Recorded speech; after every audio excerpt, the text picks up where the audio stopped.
সালামু আলাইকুম সুপ্রিয় শিক্ষার্থীরা, ICT to all YouTube channel থেকে তোমাদের সবাইকে স্বাগতম। আইসিটির তৃতীয় অধ্যায়ের দ্বিতীয় অংশে আসা ডিজিটাল ডিভাইসের ময়মনসিংহ বোর্ডের 2024 সালে আসা একটা সৃজনশীল প্রশ্ন আজকে আমরা সলভ করবো ইনশাল্লাহ। যারা এখন আমাদের চ্যানেলটাকে সাবস্ক্রাইব করো নাই, সাবস্ক্রাইব করে দাও। চ্যানেলটা তোমরা ক্লাসটাকে লাইক করে দাও এবং কমেন্ট করিও, সবার মধ্যে শেয়ার করিও। চলো আমরা ক্লাসটা শুরু করে দিই। ময়মনসিংহ বোর্ড 2024 সালে আসা কোশ্চেনটা একটা উদ্দীপক, যেখানে লজিক সার্কিট দেওয়া আছে। তো হচ্ছে প্রথম কোশ্চেনটা বলছে মৌলিক উপপাদ্য কি। খ নাম্বার বলছে বুলিয়ান চলক ও প্রোগ্রামিং চলক 1-9 ব্যাখ্যা করো। গ নাম্বার কোশ্চেন বলছে উদ্দীপকের A1 দিয়ে নির্দেশিত ডিভাইসটি নর গেটের মাধ্যমে বাস্তবায়ন করো। ঘ নাম্বার বলছে 13-10 ও 15-10 সংখ্যা দুটি যোগ করতে উদ্দীপকের ডিভাইসটির সক্ষমতা বিশ্লেষণপূর্বক প্রয়োজনীয় ডিভাইসটি অঙ্কন করে তাতে যোগক্রিয়া দেখাও। তাহলে চলো আমরা ক নাম্বার কোশ্চেনের অ্যান্সারটা দেওয়ার চেষ্টা করি। মৌলিক উপপাদ্য কি? মৌলিক উপপাদ্য হলো বুলিয়ান অ্যালজেব্রার মৌলিক ক্রিয়াগুলো সম্পাদনের জন্য তৈরি করা একচলক বিশিষ্ট উপপাদ্য। আবার বলতেছি, বুলিয়ান অ্যালজেব্রার মৌলিক ক্রিয়াগুলো সম্পাদনের জন্য তৈরি করা একচলক বিশিষ্ট উপপাদ্যই হচ্ছে মৌলিক উপপাদ্য। আশা করি তোমরা এটা লিখে ফেলবা পরবর্তী সময়ে, বা এখনই লিখতে পারো। তারপরে খ নম্বর কোশ্চেনটা দেখো, বুলিয়ান চলক ও প্রোগ্রামিং চলক 1-9 ব্যাখ্যা করো। বুলিয়ান চলক ও প্রোগ্রামিং চলক 1-9 ব্যাখ্যা করো। চলো আমরা বুলিয়ান চলক আর প্রোগ্রামিং চলক ব্যাখ্যা করার চেষ্টা করি। বুলিয়ান চলক বলতে বোঝায় যে বুলিয়ান অ্যালজেব্রার ভিতরে যে চলকের মান পরিবর্তনশীল, বুলিয়ান অ্যালজেব্রার চলকের মান পরিবর্তনশীল, সে মান হইতে পারে হয় 0 না হয় 1। তো এই 0 আর 1ই হয় আমার হচ্ছে বুলিয়ান চলক। অপরদিকে প্রোগ্রামিং চলক, প্রোগ্রামিং চলক হচ্ছে এমন একটা উপাদান যেটা হচ্ছে ব্যবহারকারী তার ওই সময় ব্যবহারের সময় পরিবর্তন করতে পারে। অর্থাৎ মন চাইলে যখন সে প্রোগ্রাম রান হইতেছে তখনই পরিবর্তন করতে পারে, কিন্তু বুলিয়ান অ্যালজেব্রা ক্ষেত্রে কিন্তু এটা তা করা যায় না। এই জন্য হচ্ছে বুলিয়ান চলক আর হচ্ছে আমাদের প্রোগ্রামিং চলক 1-9। আশা করি তোমরা বুঝতে পারছো। তোমরা হচ্ছে ক্লাসটা আবার হচ্ছে একবার দেখে নিবা, দেখে নিয়ে এটা লিখে ফেলবা ইনশাআল্লাহ। গ নাম্বার কোশ্চেন আসো, উদ্দীপকের A1 দিয়ে নির্দেশিত ডিভাইসটি নর গেটের মাধ্যমে বাস্তবায়ন করো। এখন A1 ডিভাইসটা কি এটা আমাদের আগে জানতে হবে। তো হচ্ছে A1 ডিভাইসটা দেখো, এখানে A1 ডিভাইসটা হচ্ছে এখানে দুটো ইনপুট আসতেছে, দুটো ইনপুট বের হয়ে যাইতেছে, দুটো ইনপুট আসতেছে, দুটো ইনপুট বের হয়ে যাচ্ছে। তাহলে দুটো ইনপুট যদি প্রবেশ করে, দুটো ইনপুট যদি বের হয়, সেটা হচ্ছে অর্ধযোগের বর্তনী হাফ অ্যাডার। অর্ধযোগের বর্তনী হাফ অ্যাডার। এখানে যে চিত্রটা দেওয়া হয়েছে, এখানে প্রথমটা হাফ অ্যাডার, পরেরটা ফুল অ্যাডার, পরেরটাও ফুল অ্যাডার। তাহলে আমাদের প্রথমে A1 ডিভাইসটা, তাহলে আমরা প্রথমে বলি উদ্দীপকের A1 ডিভাইসটিতে দুটি ইনপুট প্রবেশ করে, দুটি ইনপুট প্রবেশ করে দুটি আউটপুট বের হয়েছে, প্রবেশ করে দুটি আউটপুট বের হয়েছে। তাই আমরা বলতে পারি,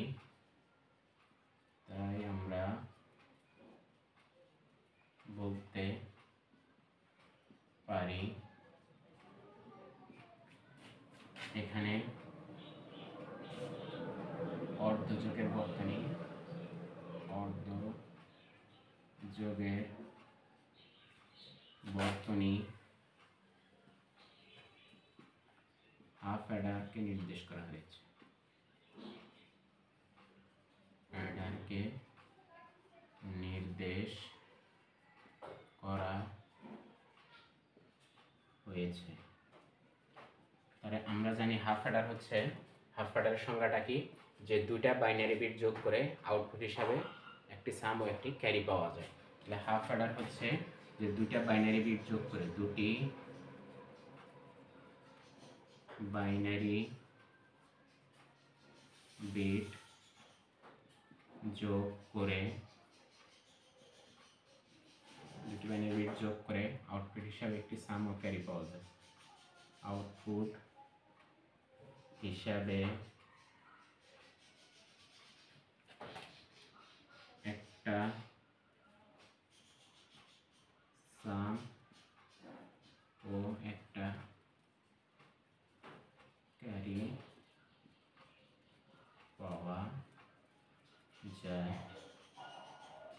সেটাই হাফ অ্যাডার, সেটাই হাফ অ্যাডার। অর্থাৎ আমরা যদি দেখি এখানে এই হাফ অ্যাডার, এখানে এই যে এরকম দুইটা ইনপুট দিয়ে দুইটা আউটপুট, অর্থাৎ এখানে এ আর বি দিলে এখানে সাম আর ক্যারি পাওয়া যায়। এই সাম সমান হচ্ছে এ এক্সক্লুসিভ বি, আর সি সমান হচ্ছে এ বি, ক্যারি সমান হচ্ছে এ বি। তো এটা হচ্ছে আমাদের সার্কিটটার লজিক্যাল ফাংশন। তাহলে আমাদের কথা বলছে কিন্তু প্রশ্ন এটা না, প্রশ্ন হচ্ছে এটা নর গেটের মাধ্যমে, অর্থাৎ এই যে ফাংশনটা এটাকে নর গেটের মাধ্যমে সমাধান করতে হবে। তাহলে আমরা উপরে একটু মিশিয়ে দিই, তোমরা এইটুকু লিখে ফেলবা। তো হচ্ছে আমরা এটাকে নর গেটের মাধ্যমে, তাহলে আমরা হাফ অ্যাডারকে নর গেটের মাধ্যমে সমাধান করব। তাহলে আমরা হাফ অ্যাডারকে কি করব, নর গেটের মাধ্যমে সমাধান করব। হাফ অ্যাডারকে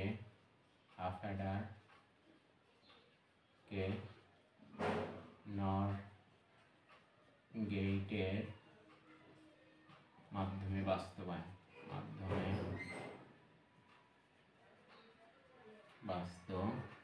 তাহলে আমাদের কি কি পাওয়া যাবে, সাম হচ্ছে এ এক্সক্লুসিভ বি সমান, এখানে লিখতে পারি আমরা এ নট বি প্লাস হচ্ছে এ বি নট, ফুল ফর্মটা নিতে হবে, আর ক্যারি সমান হচ্ছে এ বি। ঠিক আছে, তাহলে চলো আমরা হচ্ছে এটা কি নর গেটের মাধ্যমে করতে গেলে আমাদের একটু কাজ করতে হবে, সেটা হচ্ছে গুণ থাকলে যোগ আনতে হবে। তাহলে এখানে তো গুণ আছেই, তাহলে আমরা এখান থেকে সমীকরণটাকে একটু সমাধান করার চেষ্টা করি। এ নট বি প্লাস হচ্ছে এ বি নট, তাহলে যেখানে যেখানে গুণ আছে সেখানে আমরা ডাবল নট দিয়ে নিই, এখানে ডাবল নট, এখানে ডাবল নট দেওয়ার পর কি দাঁড়াচ্ছে, ডি মর্গানের সূত্র অনুসারে গুণের ক্ষেত্রে আলাদা আলাদা রাশি কি হবে, যোগ হবে। এ প্লাস বি এর উপরে নট প্লাস হচ্ছে এ প্লাস এ এর উপরে ডাবল নট, তার উপরে নট, তাহলে ফাইনালি আমাদের দাঁড়াচ্ছে এ প্লাস বি নট, তার উপরে নট প্লাস হচ্ছে এ নট প্লাস বি। তাহলে এটা পেলাম। এটাকে যখন আমরা সলভ করতে যাব, এই রাশিটাকেও সলভ করতে পারবা, এটাকেও সলভ করতে পারবা, কিন্তু এই মাঝখানে যোগ আসলে অর চলে আসবে, তাহলে আমাদের এখন পুরো রাশিটার উপর আমরা কি করে দিব, ডাবল নট। তাহলে ইকুয়েশনে কোনো পরিবর্তন হবে না। তাহলে আমরা এখানে লিখতে পারি পুরো ইকুয়েশনটার উপরে কি দিয়ে দিব, ডাবল নট। এইটুক নিয়ে কাজ করবো। আবার আমাদের ক্যারিটাও বের করতে হবে, তাহলে C equal to A B, তাহলে সি ইকুয়াল টু এর উপরে ডাবল নট, তাহলে আমরা লিখতে পারি A not plus B not A B not. এই যে এই দুইটা সমীকরণ আমরা পেয়ে গেলাম, বুঝতে পারছো? তাহলে এই দুইটা সমীকরণে আমরা নর গেটের মাধ্যমে এখানে লজিক সার্কিটটা একে দেখাই। তাহলে এখানে আমরা নর গেটের মাধ্যমে এটা দেখাবো। দেখো, তাহলে এটা হচ্ছে এ, এটা হচ্ছে বি। তাহলে আমাদের প্রথমটা যদি আমরা লক্ষ্য করি, বলো তো এখানে কি আছে, A plus B not, A plus B not. তাহলে বি নট কীভাবে বানাবো বলো? তাহলে এখান থেকে আসলো এ, বি নট একই ইনপুট কয়বার দিবা বলো তো, দুইবার, একই ইনপুট দুইবার। তাহলে এখানে পাইলা বি নট, এইটা আসতেছে এ, এরা আবার হচ্ছে নট গেট, নর গেটের মাধ্যমে দিয়ে দিলাম। তাহলে এখানে পাইলাম আমরা এ প্লাস বি নট এর উপরে নট। একই কথা পরেরটার জন্য, এ নট প্লাস বি, তাহলে আমাদের এ নট কি একই ইনপুট দুইবার, তাহলে এটা পেলাম আমরা এ নট, আর হচ্ছে বি, এটাকে নর গেটের ভিতরে দিলাম। তাহলে এখানে আমরা ফাইনালি পাইলাম এ নট প্লাস বি এর উপরে নট, এটাও পাইছো এটাও পাইছো। এই দুইটাকে আবার কি করতে হবে আমাদের, এই দুইটাকে আবার নর গেটের ভিতরে দিতে হবে, এই যে এখানে নর গেট, ঠিক আছে। তারপরে এটাকে আবার, তাহলে আমরা যদি এটাকে নেই তখন হবে এ প্লাস বি নট এর উপরে not plus A not plus B এর উপরে নট, এর উপরে নট চলে আসতেছে। তাহলে আমাদের তো আরেকটা নট আনতে হবে, তাহলে একই ইনপুট কয়বার দিতে হবে, একই ইনপুট দুইবার। একই ইনপুট যদি এখানে দুইবার দিয়ে দেই তাহলে ফাইনালি এটা পাওয়া যাবে এস। তাহলে এই যে আমাদের এর ডাবল নট চলে আসবে তখন, তার মানে আমাদের এটা কিন্তু বাস্তবায়ন হলো। এখন শুধু বাকি আছে এটা, তাহলে আমরা এটা করি। এটা করতে হলে আমাদের সি, তাহলে এ নট আছে, তাহলে একই ইনপুট কয়বার দিবা, একই ইনপুট দুইবার। তাহলে এখানে পেলে এ নট, বি নট কীভাবে করবা, একই ইনপুট দুইবার নর গেটের ভিতরে, তাহলে এখানে বি নট পাইলাম। এটাকে আবার কার ভিতরে দিবা, আবার নরের ভিতরে দিয়ে দেবা। তাহলে ফাইনালি পেলাম এ নট প্লাস বি নট এর উপরে নট, এই যেটাই আমরা সি পেয়ে গেলাম। বুঝতে পারছি? তাহলে আমাদের হচ্ছে নর গেট দ্বারা হাফ অ্যাডার বাস্তবায়িত হইল। আশা করি তোমরা এটা পারবা। তাহলে আমরা পরবর্তী যে কোশ্চেনটা আছে, তোমরা না বুঝলে আবার হচ্ছে ক্লাসটাকে রিপিট করে দেখবা, ইনশাআল্লাহ বুঝতে পারবা। আমরা পরবর্তী কোশ্চেনটাকে সলভ করার চেষ্টা করি ইনশাআল্লাহ। তাহলে এটা আমরা মিশিয়ে দিচ্ছি।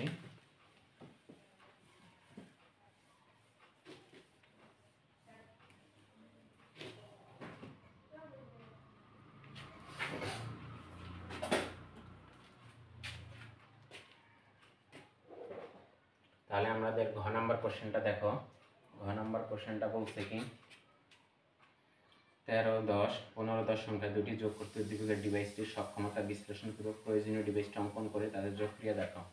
তাহলে দেখো এখানে ঘ নাম্বারে যদি আমরা লক্ষ্য করি, এখানে প্রথমটা হচ্ছে হাফ অ্যাডার আর পরে দুটো হচ্ছে ফুল অ্যাডার, ঠিক আছে। তাহলে এখানে একটা হাফ অ্যাডার এবং দুইটা ফুল অ্যাডার দেওয়া আছে। কিন্তু আমাদের এই সার্কিটটা যদি 13, 10 আর হচ্ছে 15, 10কে আমরা যোগ করতে চাই, তাহলে দেখি কয়টা লাগে এটা আমরা আগে দেখতে হবে। তাহলে হচ্ছে আমরা যদি 13, 10 এটার বাইনারি দেখি, তাহলে এটার বাইনারি হচ্ছে 1, 1, 0, 1।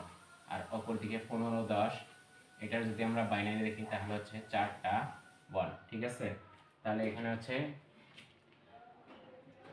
4টা 1 উপরে 4, তাহলে 4 বিট 4 বিট। তার মানে আমাদের এখানে দেওয়া আছে একটা হাফ অ্যাডার আর একটা হাফ অ্যাডার আর দুইটা ফুল অ্যাডার, একটা হাফ অ্যাডার আর দুইটা ফুল অ্যাডার উদ্দীপকে দেওয়া আছে, কিন্তু আমাদের যোগ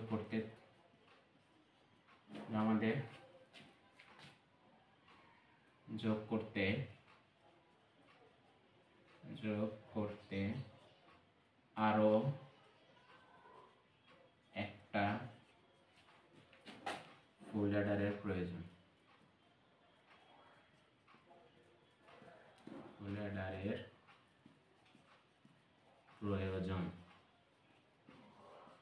তার মানে উদ্দীপকের যে সার্কিটটা দেওয়া আছে সেটা সক্ষমতা কম আছে, মানে সক্ষমতা নাই। তাহলে উদ্দীপকের ডিভাইসটির সক্ষমতা নেই,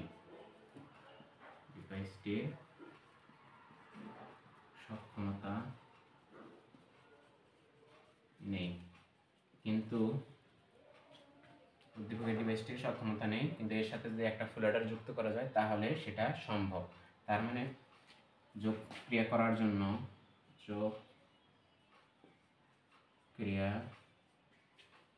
সম্পূর্ণ করার জন্য একটি হাফ অ্যাডার ও 3টি ফুল অ্যাডার প্রয়োজন। একটি হাফ অ্যাডার ও 3টি ফুল অ্যাডার প্রয়োজন। তাহলে আমরা নিচে এটা অঙ্কন করে দেখাবো, ঠিক আছে। ফুল অ্যাডার প্রয়োজন, যা নিচে অঙ্কন করে দেখানো হলো, যা নিচে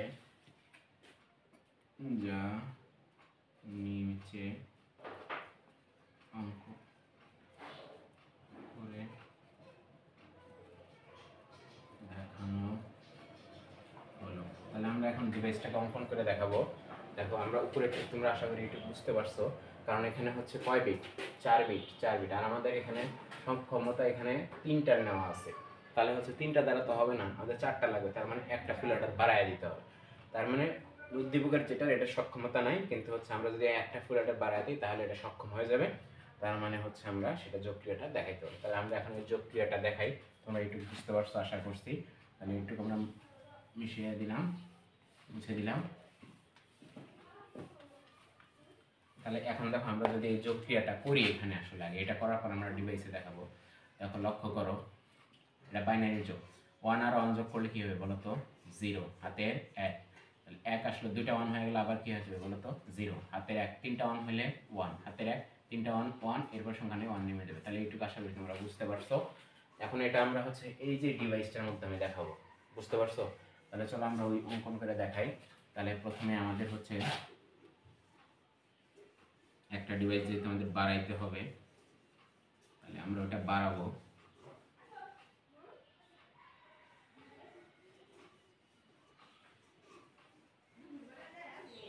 তাহলে আমরা চলো এটাকে লিখে ফেলি। এটা হচ্ছে A1, এটা A2, এটা A3, এটা হচ্ছে A4। তাহলে এখানে আমাদের প্রথমে দুইটা ইনপুট দিবে, একটা আউটপুট বের হবে, এই জায়গায় এই যে ক্যারিটা থাকবে। এখানে আবার দুটো ইনপুট, এই যে এখানে একটা ক্যারি আছে, এখানে আবার দুটো ইনপুট, এখানে একটা ক্যারি, এখানে সাম, এখানে একটা সাম, এখানে দুটো ইনপুট, এখানে ক্যারি বের হবে, এখানে সাম বের হবে। তাহলে আমরা ইনপুটগুলো এই জায়গা থেকে নিয়ে নেব। বুঝতে পারছো? তাহলে চলো প্রথমে হচ্ছে এই যে এই দুটো ইনপুট, তাহলে এই দুটো ইনপুট এখানে 1 আর 1 লিখবো আমরা। তাহলে দেখো 1 আর 1 যোগ করে কি হয়েছে? 0। তাহলে সামে 0, ক্যারিতে কত ছিল? 1, তাহলে ক্যারিতে 1 এখানে লিখবো। তারপর আবার দুটো ইনপুট 0 আর 1, তাহলে দেখো 0 আর 1 আর এই ক্যারি 1 তো ছিল সাথে, তাহলে এই দুটো 1 যোগ করে সামে কত হবে? 0, ক্যারিতে হবে 1, এখানে ক্যারিতে 1 লিখবো। আবার পরের দুটো ইনপুট 1 আর 1, 1 আর 1, তাহলে এখানে তিনটা 1 হলে সামে 1, ক্যারিতেও 1। ঠিক আছে?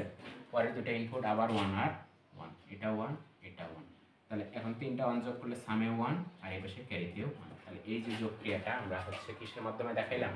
এই যে সার্কিট দ্বারা দেখাইলাম। তার মানে হচ্ছে আমরা যোগ ক্রিয়াটা ডিভাইসটির মাধ্যমে অঙ্কন করে দেখানো হলো। তাহলে ডিভাইসটির মাধ্যমে যোগ ক্রিয়াটি দেখানো হলো। ডিভাইসটির মাধ্যমে যোগ ক্রিয়াটি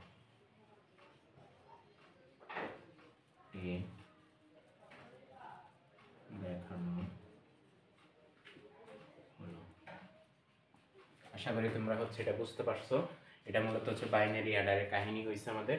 এখানে একটা হাফ অ্যাডার, বাকি তিনটা ফুল অ্যাডার। আশা করি তোমরা বুঝতে পারছো। ধন্যবাদ সবাইকে। না বুঝলে ক্লাসটা আবার একবার রিপিট করে দেখবো, আশা করি বুঝতে পারলাম। সবাই চ্যানেলটাকে সাবস্ক্রাইব করবা এবং সবার মাধ্যমে ক্লাসটি শেয়ার করবা। আসসালামু আলাইকুম ওয়া রাহমাতুল্লাহ।